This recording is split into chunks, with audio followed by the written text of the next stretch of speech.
The WNBA thought this season was going to be its breakthrough moment, the year it finally stepped out of the shadows and proved to the world that women's basketball could stand on equal footing with the major leagues. For months, the league pushed storylines of growth, momentum, and new beginnings, and it had one undeniable weapon on its side: Caitlin Clark. Her star power alone brought millions of new eyes to the sport, filling arenas, sparking debates, and dragging the WNBA into the cultural conversation in a way it had never seen before. But now, with her sidelined by injury, the entire foundation the league had built its season upon has begun to crumble. Television ratings are collapsing, attendance is dwindling, and the once celebrated momentum feels like a balloon losing air. What was supposed to be a historic year has instead unraveled into something far closer to disaster. When the reports first surfaced that WNBA television ratings were down more than 50% following Clark's absence, it stunned even those who expected a decline. The Indiana Fever, the team that had benefited most from Clark's presence, saw their viewership plummet by over 53%. It wasn't just a dip, it was an implosion. For all the talk about building a league beyond one player, the reality became impossible to ignore. Life without Caitlin Clark was like trying to watch Netflix without Wi-Fi, frustrating, empty, and completely unwatchable. The postseason, once hyped as a chance to show the league's strength, instead saw ratings nosedive faster than a phone battery at 2 in the morning. Suddenly, the WNBA was scrambling, desperate to hold on to whatever fans it had left. Behind the scenes, you can almost imagine the commissioner's office asking the Fever to tease Clark's return, dangling the possibility like bait in front of weary fans just to keep the numbers afloat. The desperation was palpable. After all, there had been one storyline, one matchup, one player they could reliably count on to draw massive viewership. Without her, the league's grand plan, the so-called season of growth, looked more like a clumsy pratfall, a face-first tumble into chaos that the WNBA tried to spin as all part of the show. The truth was harder to ignore with every passing week. For those watching closely, the cracks had been showing long before Clark's injury. Officiating had become a running joke, with referees seemingly making calls by flipping coins or squinting through foggy glasses. A shove in one game might be ignored entirely, while in the next, a minor sneeze would result in an ejection. Fans began comparing referees to mall workers dragged into duty during their lunch break, still chewing slices of pizza while blowing the whistle. And if the officiating was bad, the league's handling of injuries was worse. Players were treated more like crash test dummies than athletes, particularly Clark herself, who defenders battered on nearly every possession while officials stood idly by.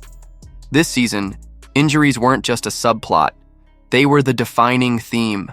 Caitlin Clark missed time, her body absorbing a pounding from defenders who seemed more intent on testing her durability than guarding her. Other stars fell as well, leaving rosters gutted and arenas filled with frustrated fans who had paid top dollar to see marquee names that never even took the floor. Angel Reese shocked the league by quitting mid-season, a move that might have been unthinkable elsewhere, but here felt like a damning indictment of the WNBA itself. She had simply had enough. Enough of the chaos. Enough of the lack of protection. Enough of the circus disguised as a basketball league. It's no wonder fans started to tune out. For those watching at home, the season had become a confusing blur of injuries, endless foul calls, and storylines that seemed to highlight dysfunction more than competition. For those attending games in person, the reality was even starker. Empty seats became impossible to hide. Popcorn vendors wandered aisles, with nowhere to go. The echo of arenas told the story better than any press release. Ticket sales plummeted, falling by more than 50% in some cases, as fans realized that without Clark, there was little incentive to show up. The WNBA leadership, however, insisted everything was fine. Commissioner Kathy Engelbert spoke confidently about growth and expansion, her words resembling a captain praising the beauty of the ocean while standing on the sinking Titanic. To fans, it came across as delusion. Calling this season a step forward was like calling a house fire a new lighting system. The players, who poured their bodies into every game despite the wreckage around them, deserved better. They deserved protection from reckless fouls, referees who actually knew the rules, and leadership that valued their safety. Instead, they were left in a league that treated their well-being as optional and their star power as disposable. Clark's absence magnified every flaw. The same media that had hyped the WNBA's rise fell silent once the numbers turned ugly. ESPN, accused by some of downplaying ratings declines, continued pushing highlight reels and social media clips that felt increasingly disconnected from reality. Fans weren't fooled. Comment sections became flooded with frustration, with messages demanding accountability, player safety, and better officiating. Protect Caitlin Clark. Stop ignoring injuries. Lower the ticket prices. The pleas were endless, and they fell largely on deaf ears. The All-Star Game, once expected to be a crown jewel of the season, only deepened the embarrassment. Ratings dropped 40% from the previous year, a staggering collapse that stripped away any illusion of momentum. Without Clark, the supposed showcase event revealed just how fragile the WNBA's fan base truly was.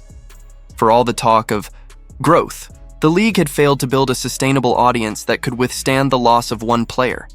The uncomfortable truth was that the WNBA had tied its entire identity to Clark's meteoric rise, and without her, everything came crashing down.